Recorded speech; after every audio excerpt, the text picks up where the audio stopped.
Social media নিষিদ্ধে অশান্ত নেপাল, সীমান্তে high alert জারি এসএসবির। ফেসবুক, হোয়াটসঅ্যাপ, ইনস্টাগ্রাম একাধিক সোশ্যাল মিডিয়া প্ল্যাটফর্ম বন্ধ করে দিয়েছে নেপাল সরকার। এই সিদ্ধান্তের বিরুদ্ধে ক্ষোভে ফেটে পড়ছে সেখানকার যুব সমাজ। কাঠমান্ডু থেকে পোখরা, দমকা থেকে বিত্তামোড়, সর্বত্র রাস্তায় নেমে আন্দোলনে সামিল হন হাজার হাজার মানুষ। পরিস্থিতি উত্তপ্ত হয়ে ওঠায় পুলিশের গুলিতে প্রাণ হারিয়েছেন অন্তত 27 জন, আহত হয়েছেন 500রও বেশি।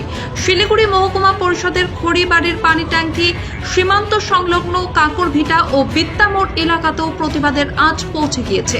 সীমান্তের অশান্ত পরিস্থিতি যাতে ভারতের ভিতরে ছড়িয়ে না পড়ে, সেই লক্ষ্যে এসএসবিকে বাড়তি সতর্ক থাকার নির্দেশ দেওয়া হয়েছে।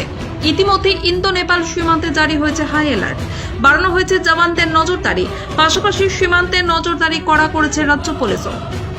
Bureau report, Dinajpur digital.